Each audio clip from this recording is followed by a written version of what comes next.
No ar, Faixa Livre, rádio jornalismo de verdade, a informação de primeira qualidade, a interpretação e os comentários das notícias, entrevistas, o contraditório.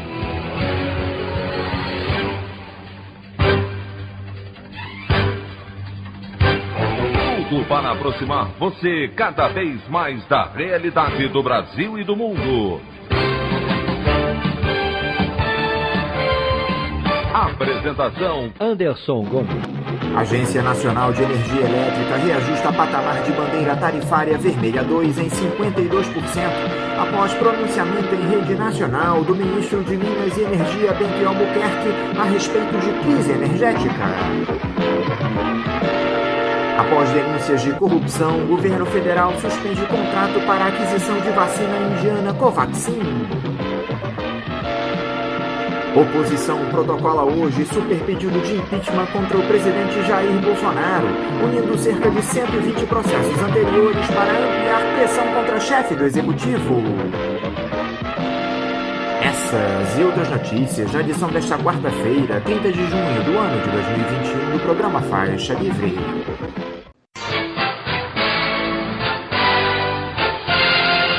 Comentário de Anderson Gomes.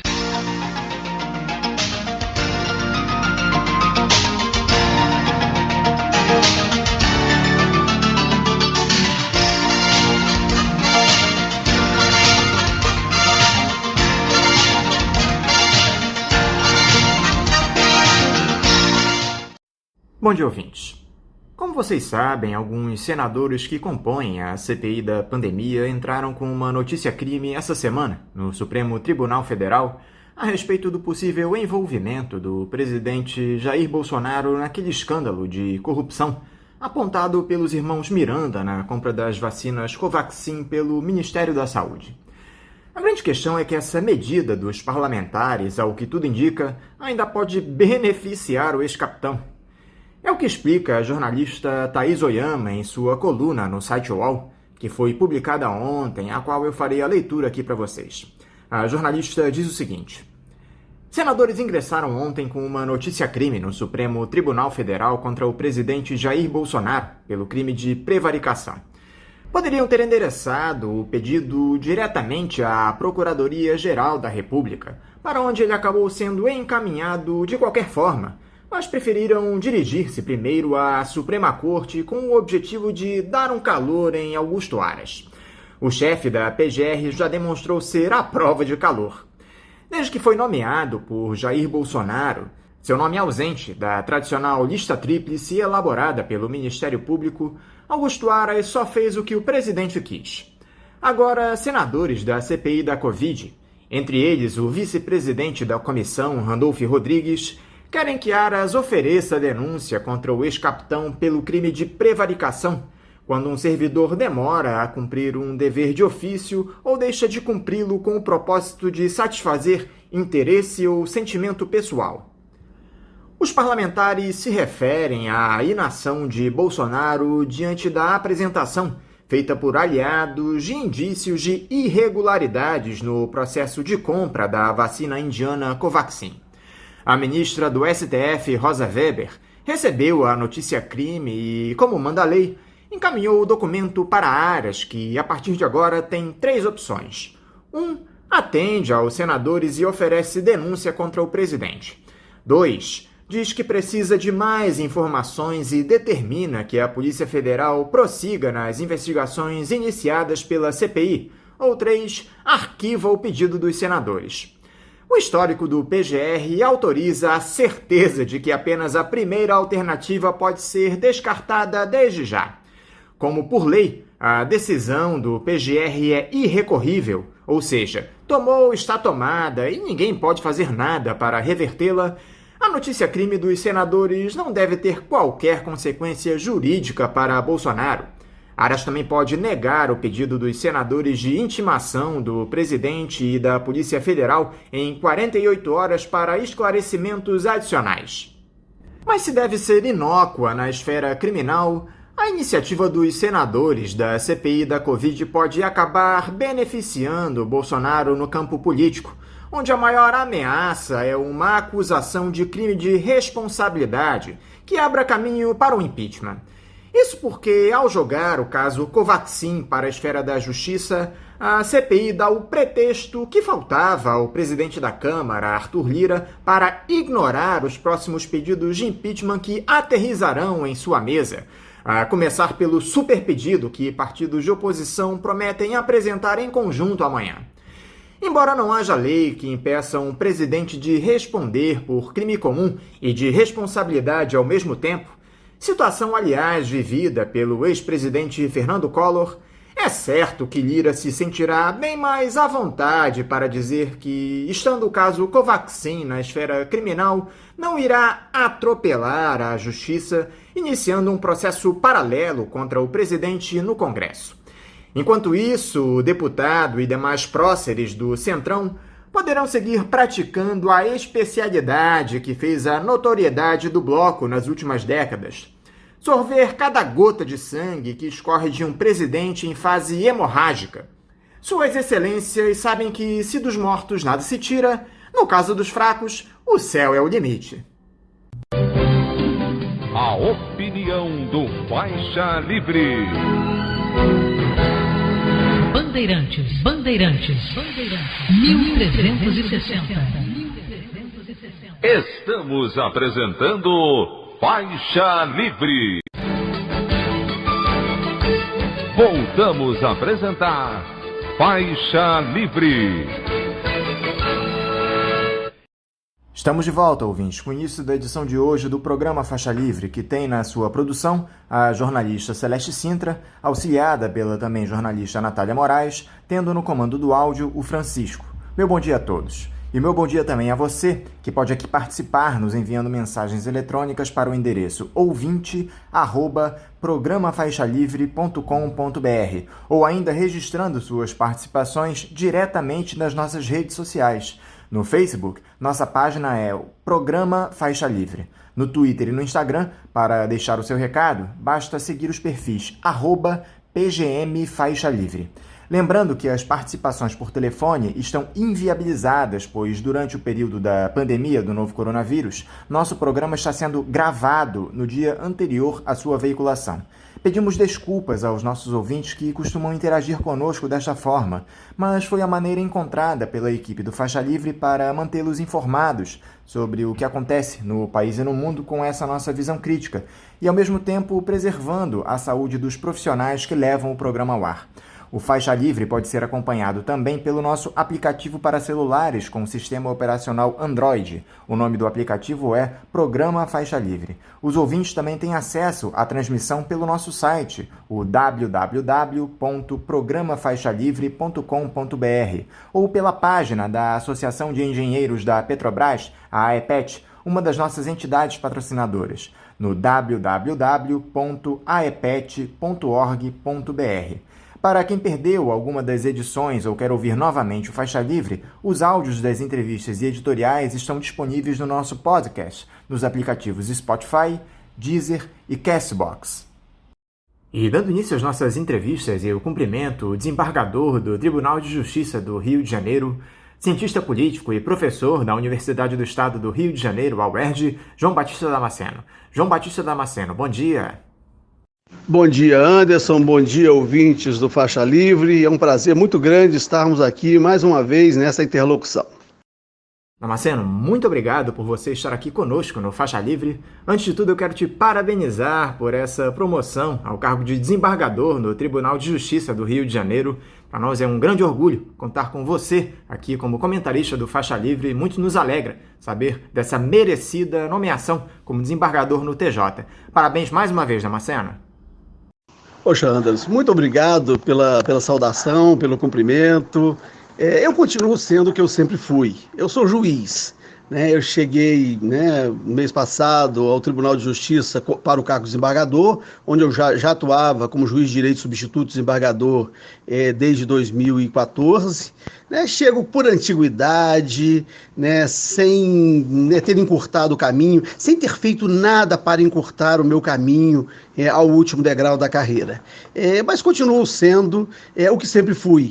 né? Eu sou juiz, mas também fiquei muito feliz, né, com a promoção, com essa ascensão ao último grau da carreira, e expressei isso num discurso longo, mas que eu não fiz, né? Eu não cansei as poucas pessoas presentes à solenidade de posse com discurso, mas entreguei ao cerimonial. Esse discurso faz parte da ata e eu o coloquei, né, no meu blog. E depois vou até fazer uma publicação dele, que é o discurso que eu não fiz, né, de toga e capelo, né, sobre camisa de manga curta. Mas muito obrigado pela felicitação e eu continuarei, Anderson, fazendo o que eu sempre fiz, inclusive aqui, né, conversando com você. É isso, Damasceno. Parabéns mais uma vez.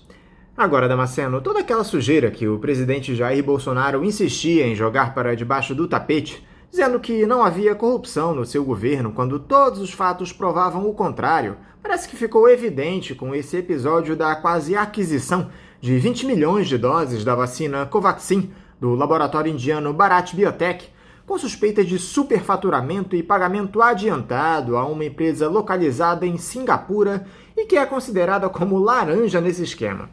A denúncia dos irmãos Miranda, dizendo que o ex-capitão sabia de tudo e até apontou o líder do governo no Congresso, o deputado Ricardo Barros, do PP do Paraná, como responsável, deixa poucas dúvidas a respeito do caráter criminoso dessa gestão em todos os sentidos, Damasceno. Anderson, o presidente nunca administrou um botequim. Ele nunca tinha sido síndico de prédio, né? Síndico do condomínio onde mora. Portanto, é uma pessoa que não tem nenhuma noção do que é administrar. Ele administra o país, né? Um país com 215 milhões de habitantes, com 8 milhões de quilômetros quadrados, né? Com a família, com as pessoas que lhe são sentimentalmente mais próximas, a ponto de não confiar nos seus ministros, na sua assessoria institucional e montar um gabinete paralelo de assessoramento. Isso é muito grave. Isso, evidentemente, leva a essas opções, né?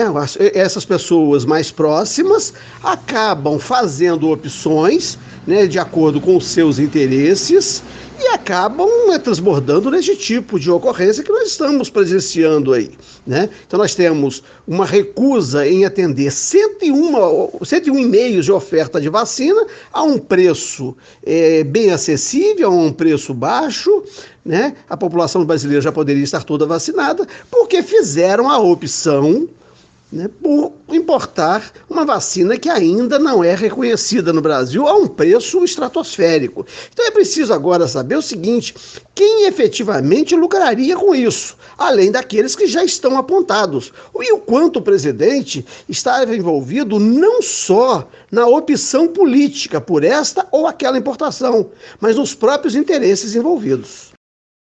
Se há poucas dúvidas a respeito de quem esse governo serve, Damasceno, há uma série de questionamentos em relação a esse esquema propriamente dito. Parece que o principal articulador seria o Ricardo Barros, só que os militares aparentam estar por trás desse episódio. O ex-ministro, general Eduardo Pazuello, saberia de todo o caso e um tal de Coronel Pires, assessor da Secretaria Executiva do Ministério da Saúde, pressionava o servidor que denunciou a trama de desvio de dinheiro público. Ou seja, ao que tudo indica, caso as denúncias se confirmem, as Forças Armadas estariam diretamente envolvidas nesse escândalo de corrupção, o que desmonta por completo aquela retórica de que os militares abominam esse tipo de prática, muito utilizada na época do impeachment da ex-presidente Dilma e especialmente na condenação fraudada do também ex-presidente Lula. Anderson, muita coisa precisa ser estudada e esclarecida e debatida sobre esta aristocracia militar no Brasil. Essa aristocracia que atravessa a República dando golpes e pretendendo tutelar a sociedade e as instituições por ela constituídas. A gente precisa lembrar, né, de algo que a gente precisa analisar uma questão que é a riqueza dos militares de intendência. Nas três forças, nós vamos encontrar que os militares mais ricos são aqueles da arma de intendência, que é o pessoal de compras, que é o pessoal que cuida dessa gestão orçamentária. Tá? Na aeronáutica, um brigadeiro aviador, né, que é a elite, né, da tropa, né, ele não é tão rico, eles não costumam ser tão ricos quanto alguns brigadeiros da intendência. Né? No Exército a mesma coisa. Né? E isso é algo que permeia as relações, a ponto, né, de no Exército os generais de intendência não poderem chegar a 4 estrelas. O limite para eles é 3 estrelas. Mas quando você pergunta ao militar de intendência por que ele, né, tem um padrão de vida, tem um patrimônio maior do que os outros, a desculpa é sempre: casou com uma mulher rica, tem um irmão que é empresário, tem uma herança de família, o pai desempenha alguma atividade e ele acabou tendo um padrão de vida e um patrimônio superior em razão, né, desses outros vínculos. Eu acho que nós precisamos debater essa questão. Porque alguns militares de intendência ficam ricos ou são ricos em detrimento dos outros da mesma força e de armas diferentes. Agora, parece que esse não é o único caso envolvendo a compra suspeita de vacinas em que o Ricardo Barros seria protagonista, Damasceno. O site da revista Fórum divulgou, no último domingo, um episódio ainda mais escandaloso. O governo federal anunciou, no último dia 16, a intenção de compra de 60 milhões de doses do imunizante CanSino, de origem chinesa, por $17 a unidade, em um contrato que ficaria em torno de 5 bilhões e 200 milhões de reais. O detalhe é que esse acordo de intenção de compra, assinado pelo secretário em Vigilância em Saúde do Ministério da Saúde, Arnaldo Medeiros, se deu com a empresa Belker Farmacêutica do Brasil, que representa a CanSino. Essa empresa, que tem sede em Maringá, no Paraná, havia entrado com pedido de uso emergencial junto à Anvisa e o processo segue em andamento. O curioso nessa história é que Maringá é a base eleitoral do Ricardo Barros e o diretor-presidente da farmacêutica, Emanuel Cattori, é bolsonarista de carteirinha. Liderou um movimento para que empresas privadas conseguissem permissão para comprar e distribuir imunizantes e tem como um dos sócios o senhor Daniel Moleirinho Feio Ribeiro, amigo próximo do deputado. Ao que tudo indica, Damasceno, há muito mais sujeira por trás desses contratos de aquisição de vacinas do governo federal. Anderson, Maringá merece um estudo. Maringá é uma das primeiras cidades projetadas no Brasil. Essa cidade foi projetada por aquela elite cafeeira que faliu nos anos 30 e que foi alijada do poder nos anos 30, tá? Com a Revolução de 30. Essa elite que faliu, né, com o crash da Bolsa de Valores de Nova York em 29. Então, a cidade de Maringá foi fundada por conterrâneos meus, lá de Carangola, em Minas Gerais. A elite foi embora da cidade, deixando a mão de obra para trás, deixando os pobres para trás. Este povo sempre viveu, essa elite, essa classe dominante de Maringá, sempre viveu às custas do Estado. Na República Velha, né, deram, né, o que nós vamos chamar de coronelismo. E passada a República Velha, ultrapassada a República Velha com a Revolução de 30, eles foram embora para Maringá, né, e lá passaram a se intrometer em assuntos do Estado e a viver de outras relações com o Estado. Né? Não é este episódio só. Né? O Luiz Nassif falou e comprovou um problema de compra de remédio, né, de crianças, para crianças com um tipo de leucemia. E este pessoal de lá de Maringá, né, depois do governo Temer, né, deixou de comprar o remédio do antigo laboratório e passou a importar um placebo da China, a um custo mais elevado e sem eficácia. A médica que denunciou isso acabou sendo processada por eles, sob o argumento de que estaria fazendo lobby para o antigo laboratório. Então, esta questão das compras do poder público, ela precisa ser repensada. É muito complicado o que nós estamos vivendo, porque não raro, né, estes compradores compram placebo por um preço superior, tá, causando duplo dano ao erário, né, ao poder público e à saúde das pessoas. Por conta desses escândalos, Damasceno, a oposição protocola hoje na Câmara o chamado super pedido de impeachment, agregando mais de 100 processos em um só. Você acha que com toda essa pressão que há sobre o Bolsonaro, com suspeitas de corrupção, sua popularidade indo ladeira abaixo, esse tipo de medida, unindo vários processos em um, pode ter mais efetividade, pelo menos simbolicamente? Nós não podemos esquecer, Damasceno, que o apoio a uma gestão que derrete a cada dia pode se tornar prejudicial aos anseios do Centrão, que tem como principal representante neste momento justamente o presidente da Câmara, Arthur Lira.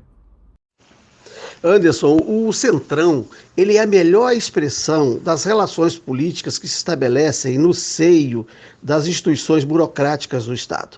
A formação social, né, brasileira, ela se dá com esse tipo de relação, né? A Guerra dos Emboabas em Minas Gerais é porque uma aristocracia de alguma coisa parecida com o Centrão apareceu em Minas Gerais com os papéis dizendo que eram os donos da terra, e os mineiros que já estavam lá, vindo de São Paulo e alguns da Bahia, já estavam lá, né, cavando, né, os seus túneis, procurando as suas pepitas. E chega esse pessoal com os favores do rei, né, querendo expulsar os ocupantes, né, os possuidores daquela região. A partir disso, a sociedade brasileira ela vai se formando a partir dos senhores de engenho, né, que recebiam a carta régia, recebiam a capitania hereditária ou recebiam a sesmaria, tá? E do outro lado a igreja, que é dona também, né, de boa parte do território nacional, né? Não é a igreja em si, mas são as ordens, né? E algumas delas ordens terceiras, ordens de leigos, né? E o Estado só vem depois, somente depois é que nós temos uma organização do Estado, e só depois nós viemos a falar de um Estado republicano, de um Estado democrático, que ainda não foi plenamente construído, e que, né, cujo conceito ainda não permeia, né, a média do pensamento brasileiro.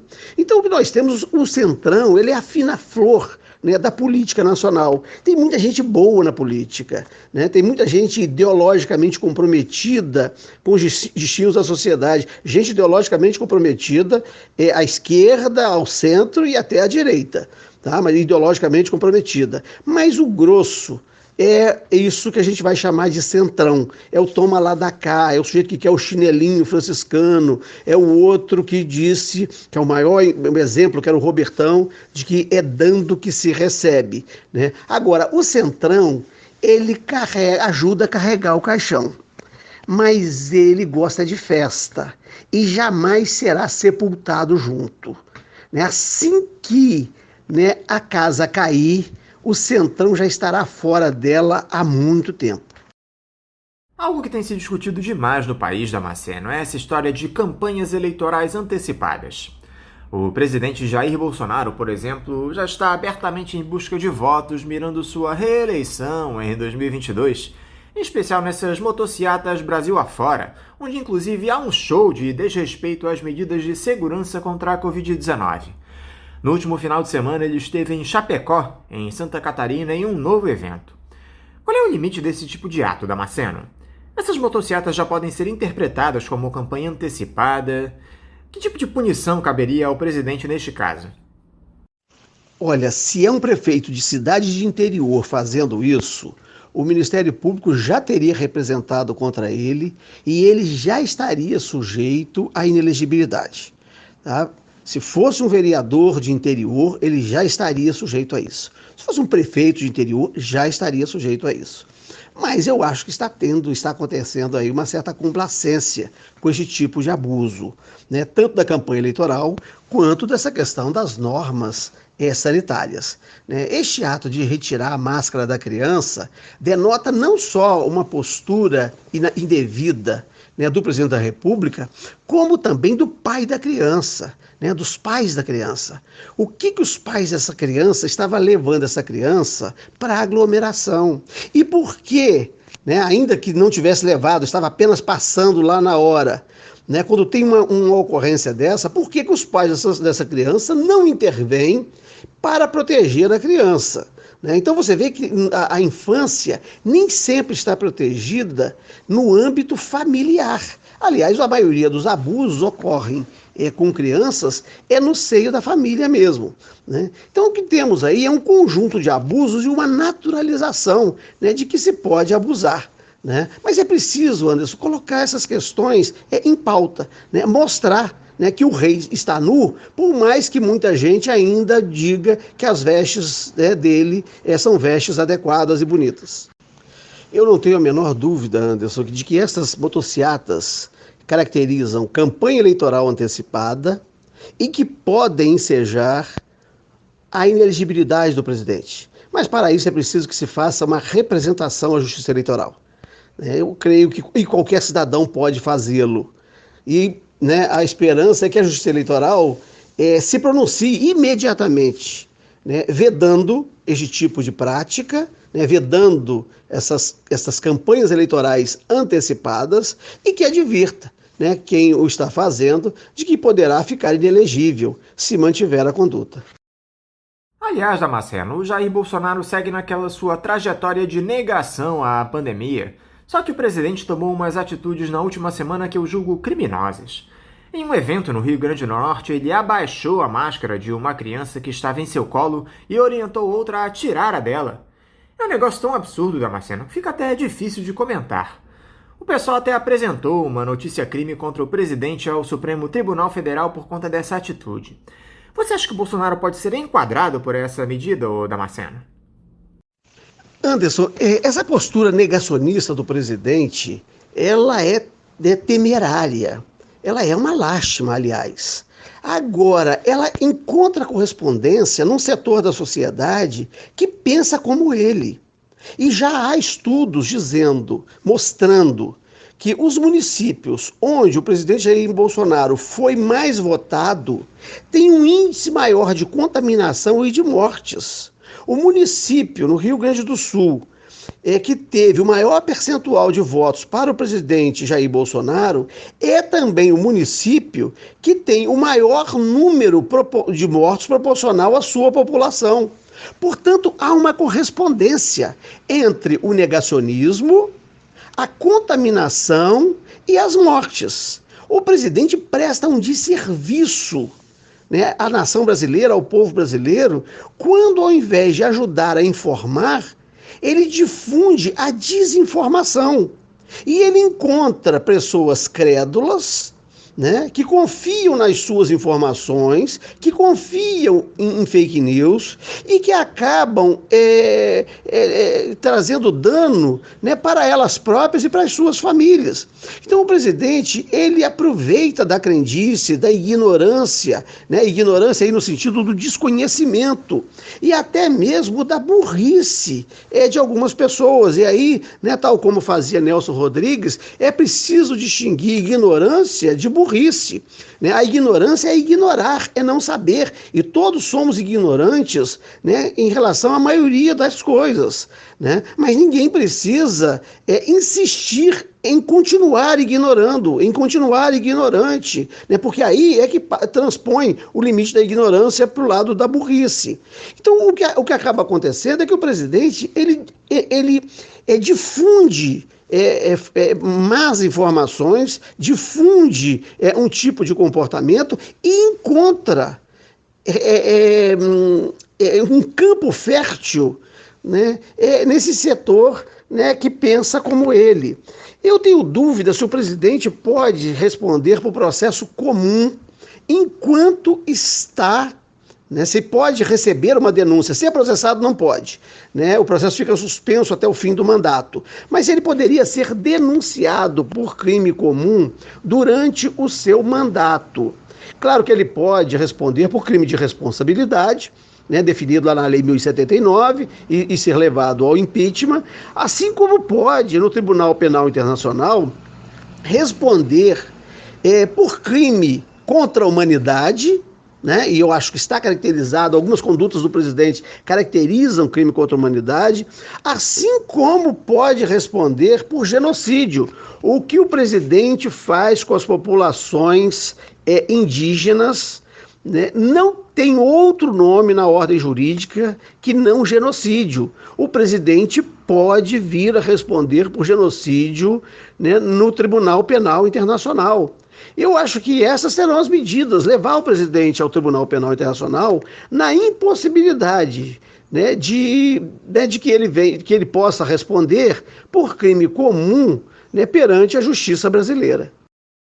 Damasceno, um negócio que andava meio esquecido lá em Brasília e voltou a ser discutido na última sexta-feira pelo Senado é aquele projeto que quer revogar a absurda Lei de Segurança Nacional, que tem motivado uma série de ações atentatórias nos últimos tempos. Em uma sessão remota, especialistas em direito penal debateram o tema. O relator do projeto, o senador Rogério Carvalho, do PT de Sergipe, disse que quer votá-lo antes do recesso parlamentar, previsto para 17 de julho. E parece que não restam dúvidas da necessidade de se enterrar esse lixo que restou da ditadura no nosso país, Damasceno.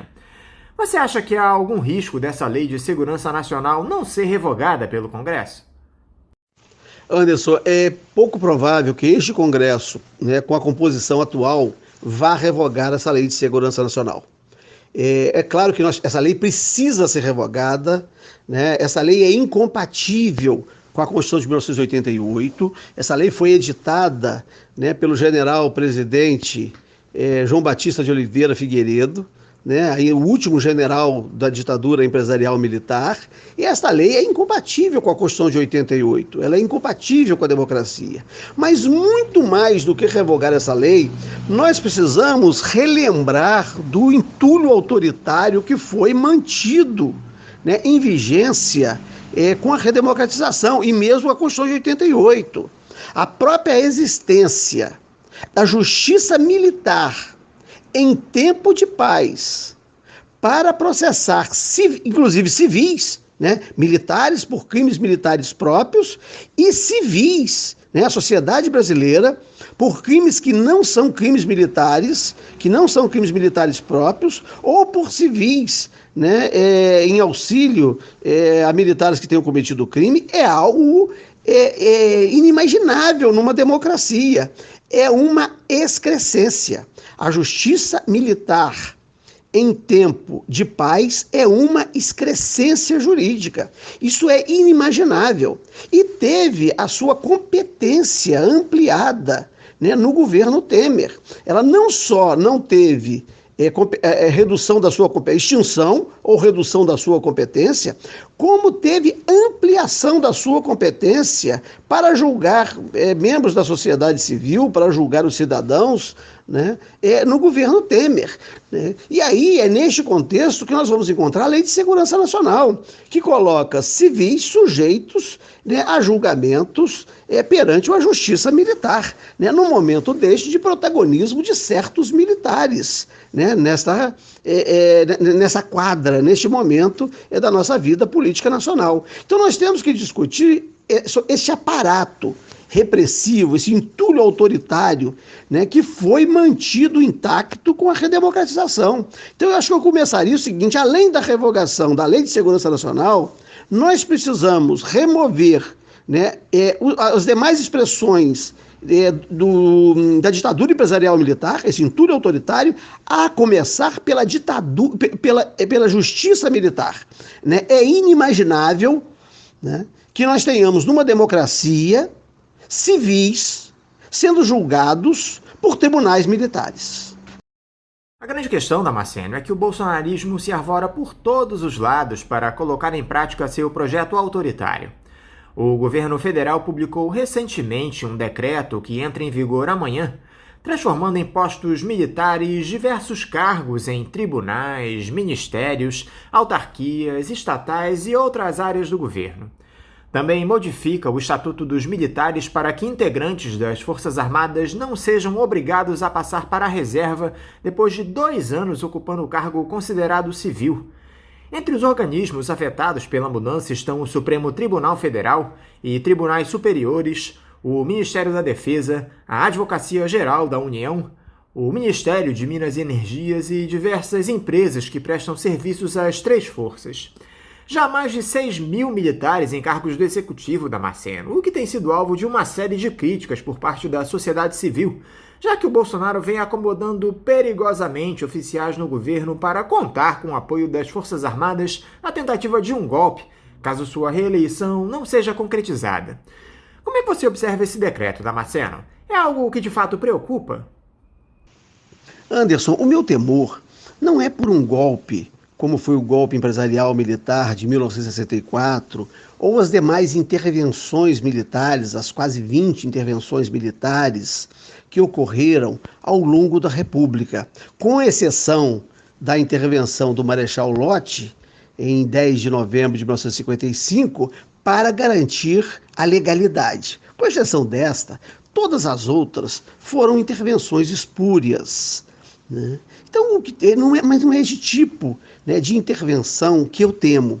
O que eu temo é dessa ampliação, né, dos militares, né, nos órgãos e na sociedade, é a militarização da vida social. As milícias são, né, decorrência desta militarização, né, da vida social, das relações sociais. As milícias são organizações paramilitares, né, entremeadas nas relações sociais. Este é que é o perigo. Né? Quando nós criticávamos as UPPs, aquele modelo de ocupação militar, e a palavra era ocupar territorialmente o território, né, numa linguagem militar, né? Quando nós criticávamos as GLOs, né, Garantia da Lei e da Ordem, em que as Forças Armadas eram empregadas, né, como ocupação militar de determinados bairros da periferia, né, e favelas, nós criticávamos porque expressava um tipo de concepção, né, de intervenção militar no dia a dia, a militarização da vida. Né? E não teve, na história da República, nunca na história desse país, teve mais GLOs do que no governo Dilma. Né? Então isso é um problema muito sério, porque na esteira deste modelo de militarização, nós vamos encontrar outras militarizações dos comportamentos sociais.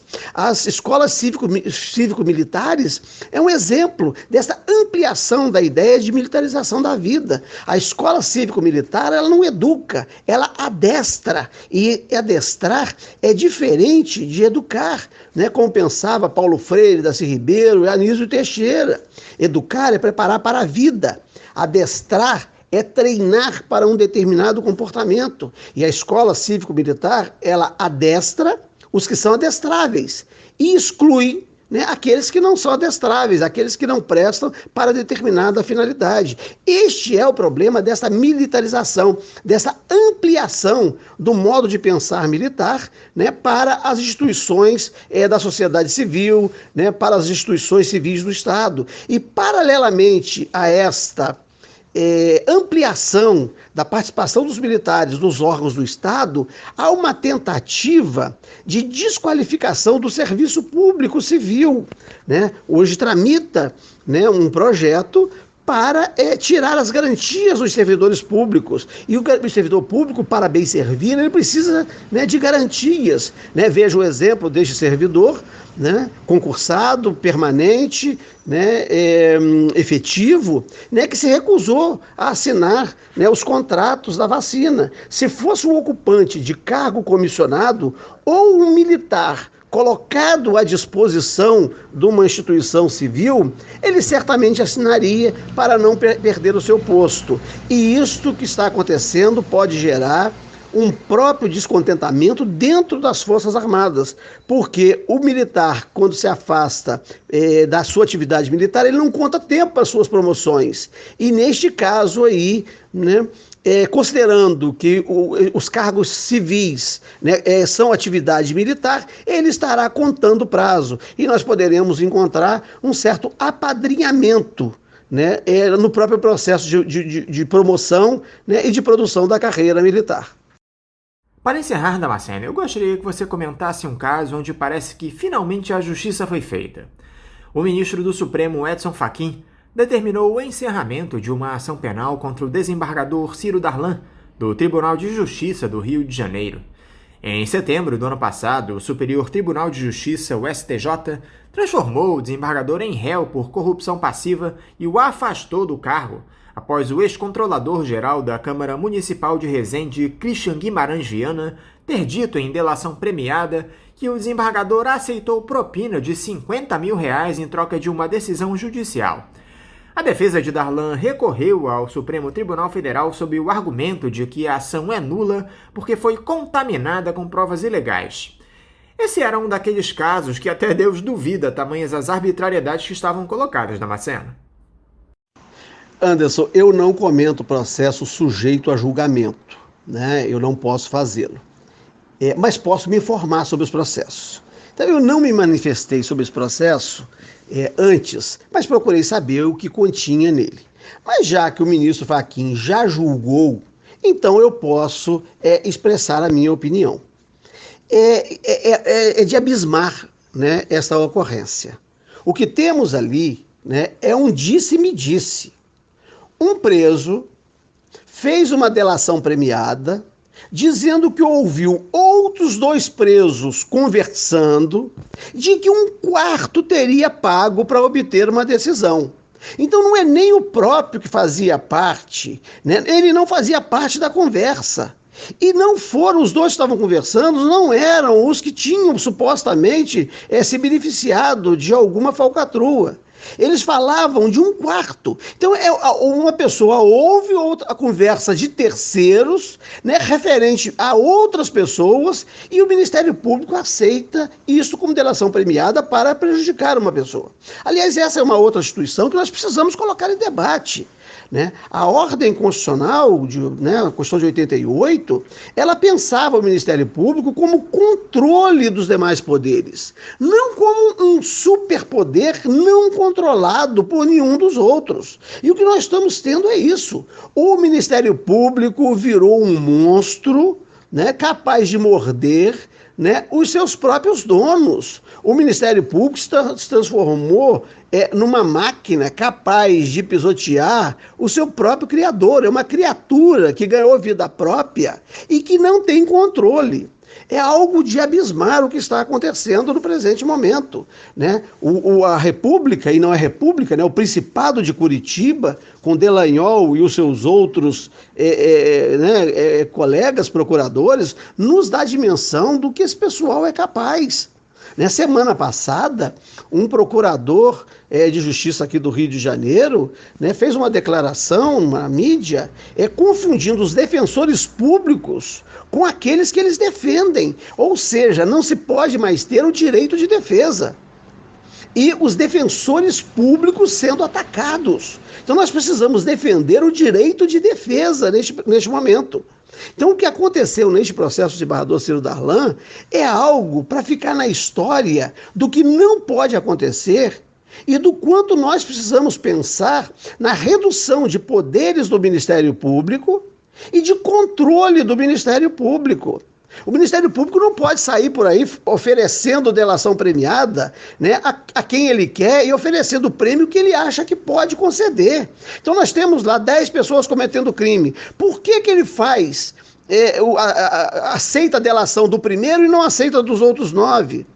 Por que num outro caso similar, a uns ele oferece um determinado tipo de benefício e num outro caso o benefício oferecido é outro? Ou seja, isso não tem nenhum parâmetro, não tem nada na ordem jurídica que defina os poderes do Ministério Público neste caso, nos casos de delação premiada. Nós precisamos repensar esse instituto. O instituto é importante, mas tem uma outra coisa.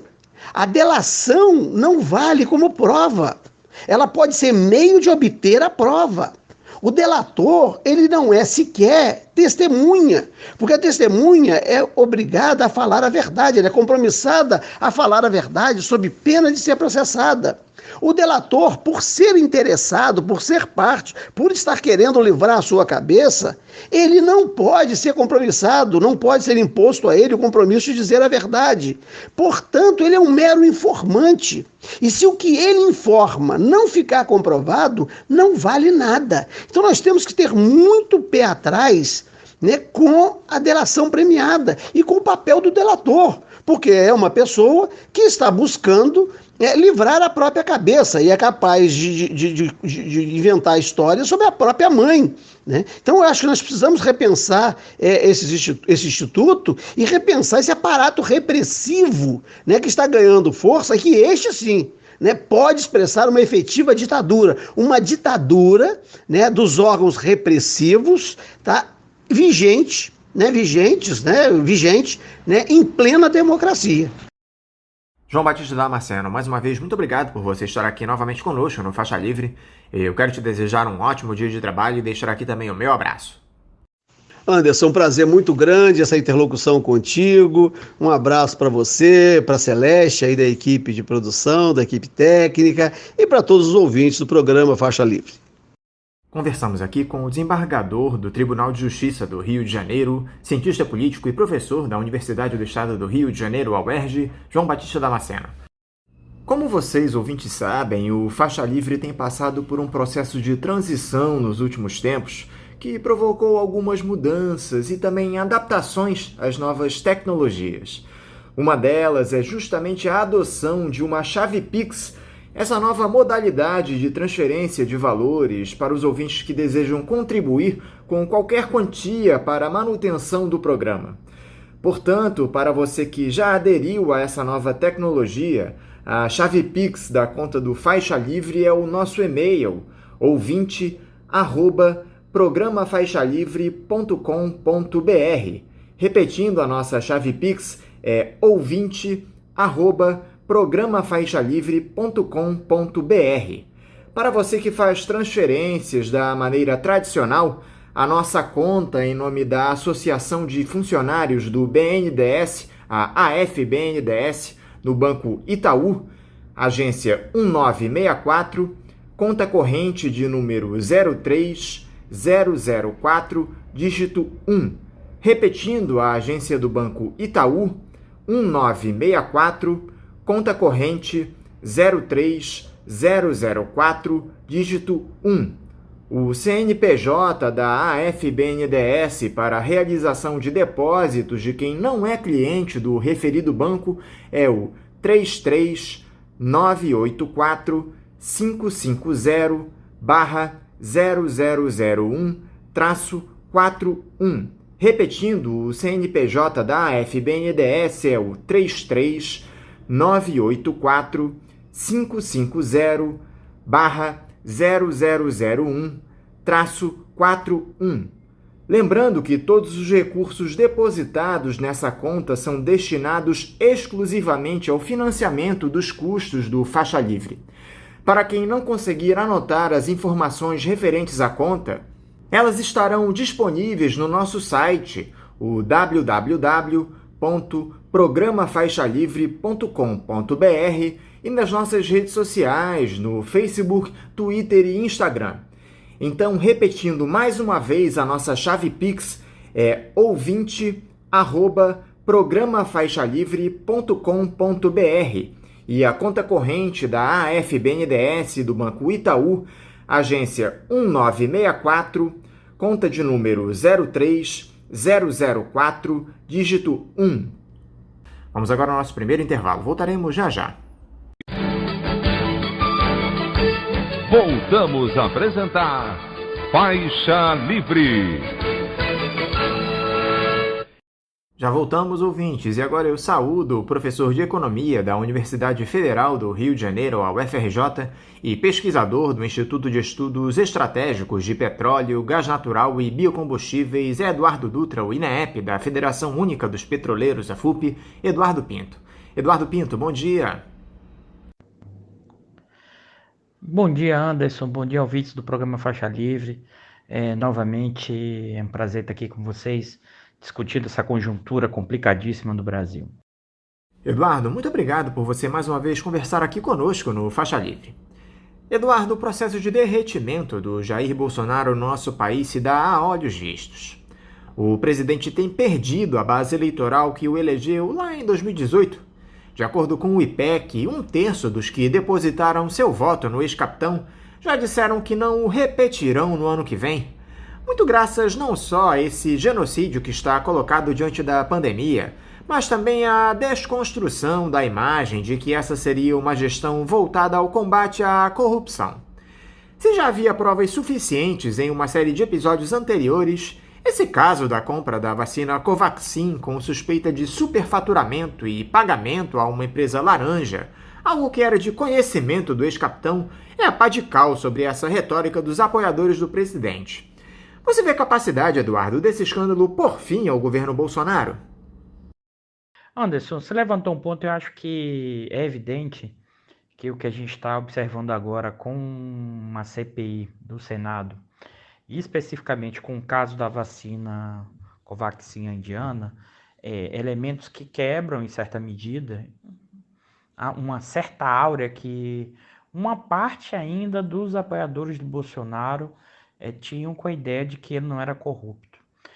Na verdade, Anderson, eu ainda sou relativamente cético a que boa parte dos analistas políticos e dos cientistas políticos, e muitos analistas, de que o Bolsonaro irá derreter até a eleição de 2022, ou mais ainda, que o Bolsonaro sofrerá nesse momento um processo de impeachment. Deixa eu te explicar por que isso, Anderson.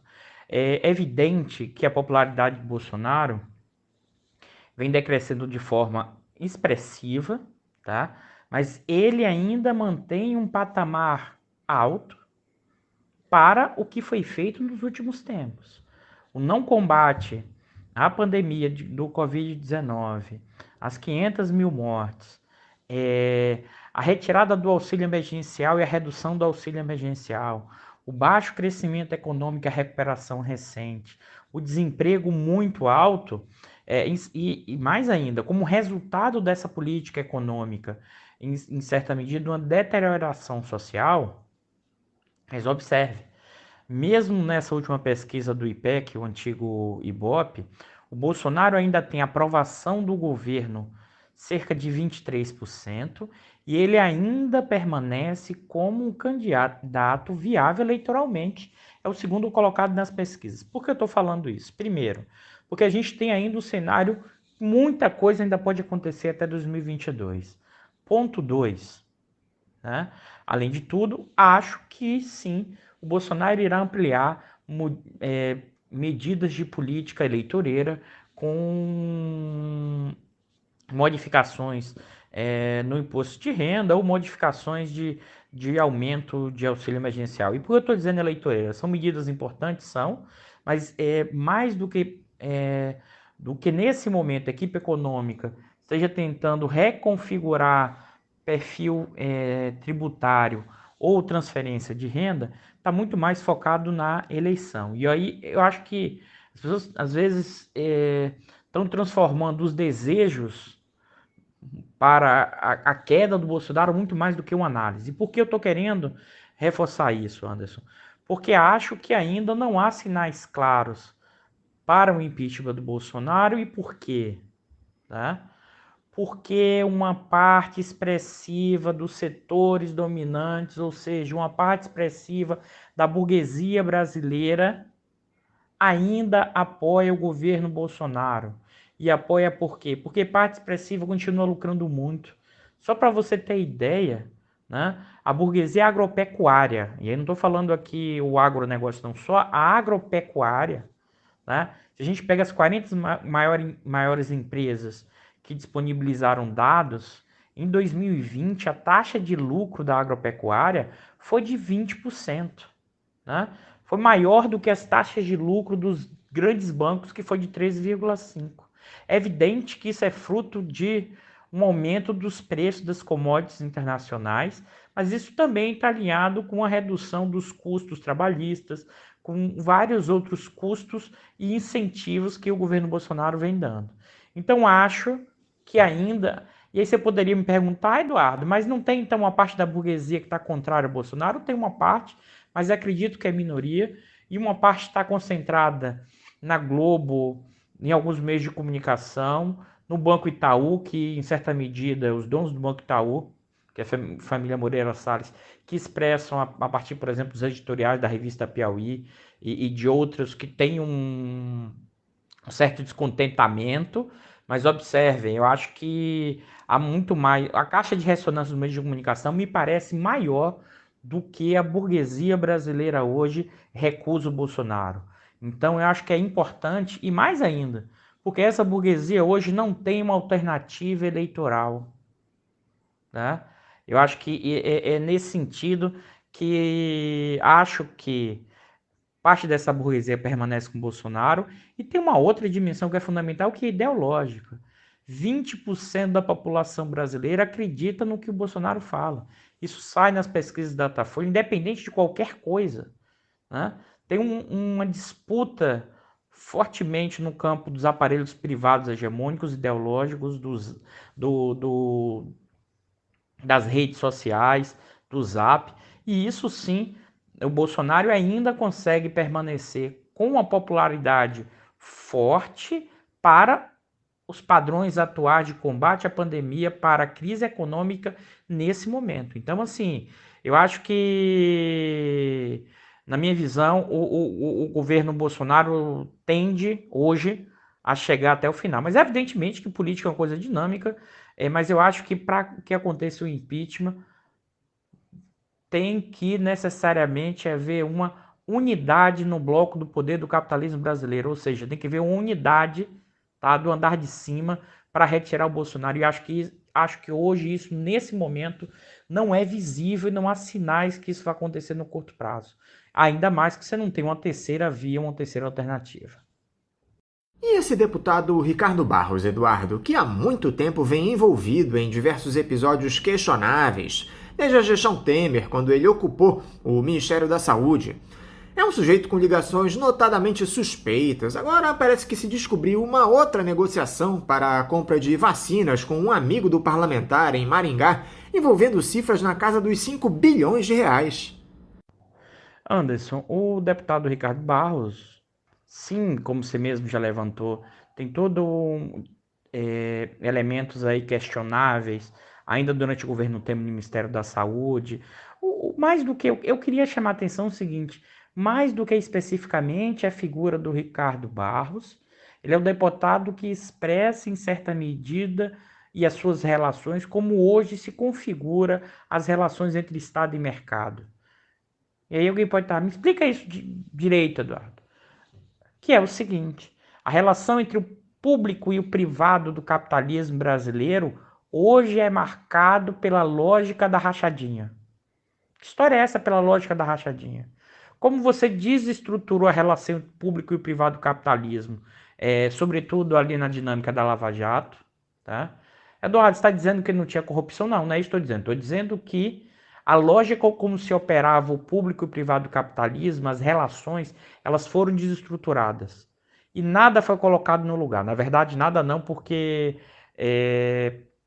não existe espaço vazio para o poder. Foi colocado, sim, uma nova relação entre o público e o privado. E ele se expressa como? Ele se expressa na negociação do varejo, né? Isso vale para o Ricardo de Barros, isso vale da forma como aumentou o poder do Centrão. Mas eu queria até explicar para quem está nos assistindo aqui o que é o Centrão, tá? Na verdade, o Centrão, que de centro não tem nada, é um segmento de direita e que, na verdade, está vinculado a setores produtivos, né? O Centrão é, por exemplo, a bancada do boi, que é, né, que está associada à bancada do boi, da bala, né, e da Bíblia. A bancada, boa parte dela está concentrada em partidos pulverizados e partidos menores. Mas, ao mesmo tempo, o que é que os liga? Tá? Os liga, por exemplo, à frente agropecuária, que tem mais de 280 parlamentares, que é uma defesa da agropecuária e que está associado, né, a uma sobredeterminação desse segmento, sobredeterminação em termos políticos, em relação ao seu poder econômico. Isso significa o quê? Isso significa que essa representação está associada aos grandes e médios proprietários rurais, ao que há de mais arcaico, transvestido de modernidade, que é o agronegócio brasileiro. Essa é uma característica marcante que permanece na sua lógica de, né, primária exportadora, numa lógica de exploração e destruição dos espaços territoriais, dos recursos naturais e de um tipo de produção extensiva, né? E que, na verdade, também junto com isso, que essa representação política, está associada aos interesses religiosos. O que eu tenho chamado de, na verdade, dos prestadores de serviços religiosos, que sim se constituem um campo importante de acumulação de capital e que tem, nas igrejas hoje um representativo negócio, né? E espaços importantes de recursos financeiros e também de legitimidade política. E por que eu estou falando isso, Anderson? Porque, na verdade, nesse momento em que você tem uma profunda crise institucional, em que o Estado perdeu a capacidade de regular os processos, né? E que, na verdade, o que você tem é um varejo, um butim, um saque. Né? Então, o que você tem hoje nas relações, né, é a rachadinha sendo operada em todos os espaços do Estado brasileiro. Do Ministério da Saúde, né, ao Ministério da Defesa, aos vários outros ministérios têm operado exatamente com esse modus operandi da relação entre público e privado.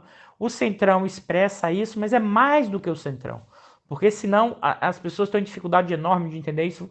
É preciso ir além da cena política. E o que é a cena política? Do sistema partidário eleitoral. É evidente que essa pulverização partidária gera esse tipo de problema. Mas essa questão é muito maior. É preciso reconstituir a relação entre o público e o privado do capitalismo brasileiro. E para isso, é preciso reconfigurar o Estado brasileiro em suas relações entre executivo, judiciário e legislativo. Pois, nesse momento, continuamos numa profunda crise institucional. Eu costumo dizer que o Bolsonaro não é a causa dessa crise. O Bolsonaro é a infecção oportunista que se apropriou de um corpo doente, que é o Brasil. E esse corpo está doente porque essa burguesia brasileira resolveu recuperar suas taxas de lucro, criar novos espaços de acumulação e impulsionar a destruição institucional desde 2015. Nesse imbróglio, Eduardo, ao que parece, os militares estão envolvidos até o pescoço.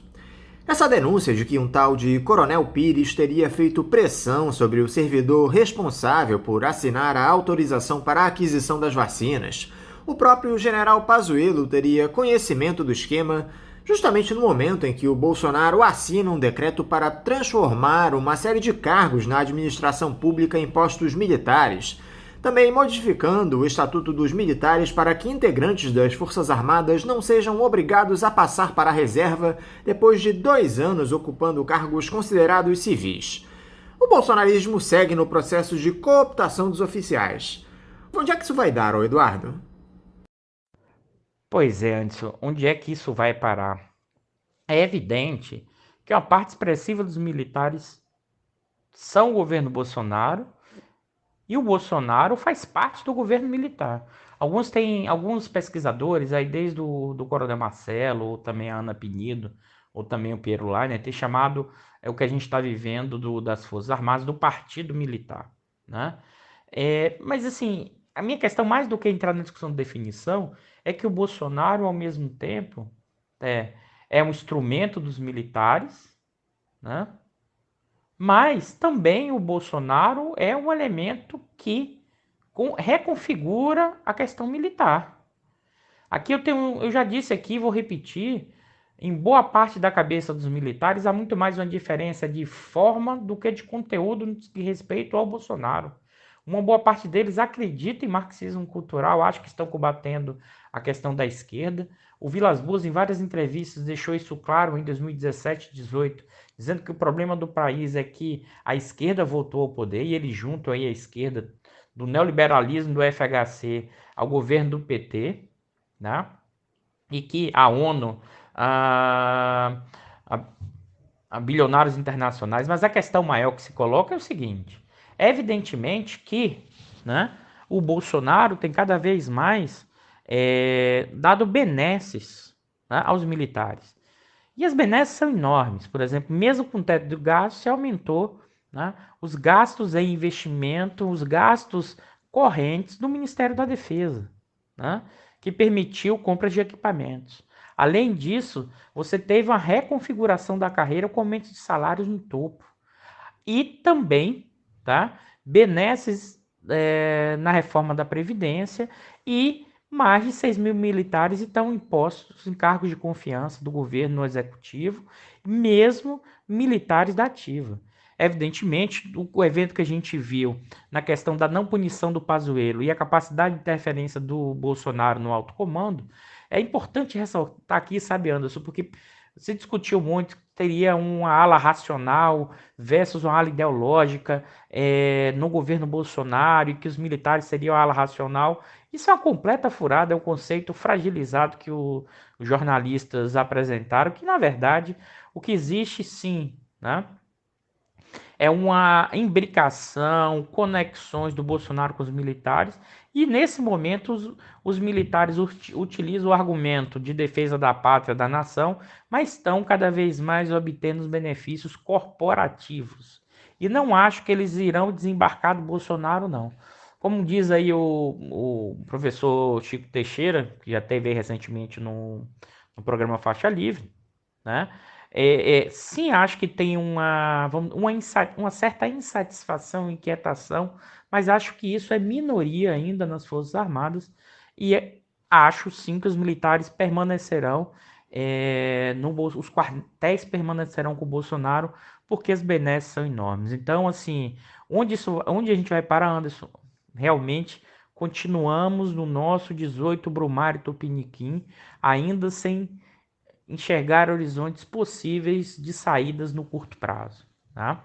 É aquilo que a gente tem aqui falado sempre quando a gente volta aqui no Faixa Livre, Anderson.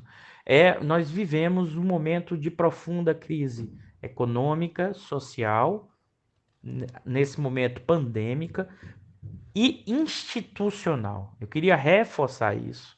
As instituições, né, desde o mecanismo em curso da Lava Jato a partir de 2015 e depois da chegada ao poder do próprio Bolsonaro, né, tem havido uma completa deterioração das instituições do Executivo, Legislativo, Judiciário, STF, porque o mecanismo de poder utilizado é gerar o quê? Instabilidade. Aquilo que eu costumo, como já comentei aqui com vocês, é o mecanismo de balançar o barco. A Lava Jato fez isso por vários momentos e gerou uma profunda instabilidade. A Lava Jato saiu de cena, mas o Bolsonaro assumiu o papel de continuar balançando o barco, porque na verdade o que o Bolsonaro gostaria é virar o barco para fazer algum tipo de golpe. E isso não tem nenhum problema em falar, porque ele já disse isso em vários momentos históricos, em seus vídeos e suas apresentações, que também já fez tipos de proposições. Eu não acho que isso será fácil, porque tem custos, mas a gente vive um cenário. Eu tenho refletido sobre isso, sabe, Anderson? Talvez seja uma das maiores crises brasileiras da sua história. Por falar em economia, Eduardo, eu não sei se você assistiu na última segunda-feira a entrevista do economista André Lara Rezende, um dos idealizadores do Plano Real, no programa Roda Viva da TV Cultura, onde ele criticou demais a ação desses ultraliberais, exaltou o papel do Estado, dizendo que, abre aspas, não há mercado sem Estado, fecha aspas, e defendeu inclusive a emissão de moeda, desconstruindo essa ideia de que imprimir dinheiro elevaria a inflação. É mais um ultraliberal que tomou um choque de realidade, Eduardo, mais um daqueles arrependidos. Sim, eu assisti essa entrevista do Roda Viva e tiveram passagens muito interessantes do André Lara Rezende. O André Lara Rezende, um dos pais do Plano Real, junto com o Pécio Arida. O André Lara Rezende percebeu e o que ele fez? Ele teve a coragem de passar a olhar diferente e mudar de trajetória do que ele vinha compreendendo nos últimos tempos. É evidente que não surgiu isso do nada da cabeça dele. Ele e a Mônica de Bolle foram percebendo e foram observando o que estava sendo debatido fora, nos centros acadêmicos, nos Estados Unidos, em parte da Europa, de que estava se discutindo novos elementos e críticas à teoria convencional. Em parte, enorme pelas formas como os estados nacionais combateram a crise de 2008, né? Aumentando fortemente a quantidade de moeda em a política do quantitative easing, que implicou numa ampliação enorme da quantidade de moeda de circulação, sem que isso gerasse o quê? uma explosão inflacionária. A questão toda é que a teoria convencional, sobretudo a teoria quantitativa da moeda, que ela é, vamos dizer assim, um dos dogmas da teoria ortodoxa, parte como premissa, parte como suposto que o que gera inflação está associado a maior quantidade de moeda em circulação. Aqui, e eu acho que o André Lara Rezende começou a perceber e fazer críticas, a realidade, né, mudou de forma significativa nos últimos períodos, e ele teve a capacidade para o quê? Compreender que o fenômeno, como ele mesmo disse na entrevista, no Roda Viva, a economia não é uma ciência exata, é uma ciência social aplicada. Ela tem o que? Ela depende de suas correlações e seus movimentos de cada contexto histórico. Depende de cada conjuntura histórica. Ela depende e mais ainda, que aí não é o caso da praia dele, depende das correlações de força em que os interesses conseguem se impor ao Estado, né? Anderson, eu acho que o André Lara Rezende e a Mônica de Boto são exceções dentro dessa dinâmica ultraliberal, e aí eu vou discordar um pouco do André Lara Rezende, porque tem uma passagem que ele diz assim, olha, os meus ex-colegas ou amigos ou colegas neoliberais, eu acho que eles não querem enxergar, né, ou tem um problema muito mais de consciente coletivo, né, no argumento de que para defender tão fortemente o que não está dando certo é só um problema de consciente coletivo, porque senão seria muito cara de pau. Eu acho que aí ele foi muito romântico nessa resposta. E por que eu vou te dizer, Anderson? Porque eu não vejo que seja apenas uma questão ideológica. Uma parte, sim. Mas a maior parte é que os economistas liberais, eles passaram a ser economistas de mercado. E o que é que significa ser economista de mercado? São economistas que trabalham em corretoras, são economistas que trabalham em banco, são economistas que têm consultorias, né? Fazem projetos para grandes empresas. Esses economistas, com esse tipo de argumento, com esse tipo de lógica neoliberal, né, eles são remunerados por, né, frações bancárias, financeiras e financiarizadas que ganham muito dinheiro nesse contexto, né? Ou seja, taxa de juros altas e arbitragem de compra e venda de títulos públicos garante enorme riqueza para um segmento restrito da sociedade brasileira. E esses economistas quase sempre estão conectados, né, ou com corretoras ou são funcionários. Esses economistas liberais ortodoxos se transformaram em corretores, né, em corretores. Ou corretores, ou ganham muito dinheiro nas aplicações financeiras. Então, antes do que uma discussão teórica, ideológica, eles estão defendendo seus interesses e os interesses de quem os pagam, né? Então, eu acho que é mais do que apenas uma discussão ideológica ou de consciente, é muito mais o bolso do que a cabeça. Não tenho dúvida nenhuma disso, né? E isso é um dos elementos importantes para entender na nossa conjuntura atual. O que junta essa burguesia atual com parte desses economistas de mercado e que, por isso, eles defendem, né, em sua grande maioria, né, as políticas do Guedes, o governo Bolsonaro, mesmo no tudo que isso significa dos riscos sociais, pandêmicos e para a própria democracia. Eduardo, essas manifestações que voltaram às ruas recentemente cumprem que papel nesse cenário de derretimento do governo? No próximo sábado, nós teremos mais um ato convocado pelas centrais sindicais para aproveitar esse escândalo de corrupção na compra de vacinas. O povo na rua era o ator que faltava para derrubarmos o presidente da República, Eduardo? Anderson, sem dúvida nenhuma. Na verdade, as manifestações de rua, sobretudo do campo progressista, são fundamentais para pressionar esse governo. Próximo sábado teremos novas manifestações convocadas pelas centrais sindicais.